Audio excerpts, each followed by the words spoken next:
Bonjour à toutes et à tous. Aujourd'hui, on va parler du pouvoir des croyances. Il y a une force qui contrôle tes décisions. Il influence ta manière de penser et tes sentiments au cours de toute ta vie. Cette force s'appelle les croyances personnelles. Une croyance, c'est une pensée que tu considères comme étant vraie. Ta maman ou ta femme ne t'a-t-il jamais demandé « Pourrais-tu aller chercher le sel, s'il te plaît ?» Tu es alors entré dans la cuisine en pensant « Je ne sais pas où se trouve le sel ». Tu cherches dans les armoires et après une minute te réponds « Je ne le trouve pas ». Et bien sûr, la personne qui t'a demandé d'aller chercher le sel entre dans la cuisine, s'approche de toi en disant « Et ça, qu'est-ce que c'est ?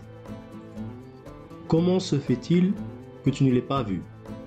En fait, avant même de commencer ta recherche, tu n'étais pas convaincu de le trouver à cet endroit. Lorsqu'on est convaincu de quelque chose, on transmet clairement à notre cerveau l'ordre d'agir de telle ou telle manière. J'ai un scoop pour toi. 80% des croyances qui sont les tiens ne t'appartiennent pas.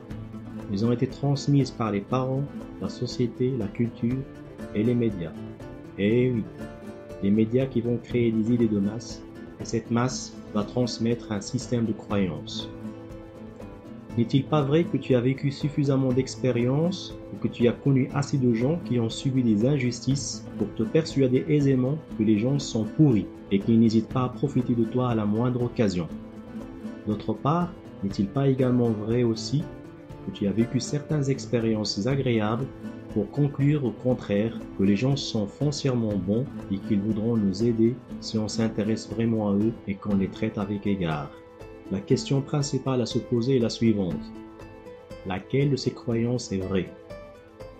C'est celle que tu décides de structurer dans ta mémoire. Cela dépend du choix que tu feras. La clé, c'est de décider quelles croyances t'aident à t'épanouir et lesquelles te sapent ton énergie et t'enlèvent tes moyens. Nos croyances constituent une extraordinaire source de pouvoir. L'important, c'est de choisir des croyances qui t'apportent soutien, esprit et énergie.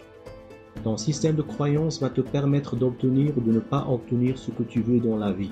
Je ne suis pas assez formé, je n'ai pas de diplôme, ce n'est pas à mon âge que j'y arriverai. Si tu penses que tu es nul, qu'il en soit ainsi, et Inch'Allah, tu le resteras. Si tu penses que tu es intelligent et que tu vas réussir, qu'il en soit ainsi, et Inch'Allah, tu réussiras. Un Irakien qui s'appelle Ali Jabir a eu son doctorat à l'âge de 84 ans. Avoir la foi, c'est croire en ce que l'on ne voit pas encore.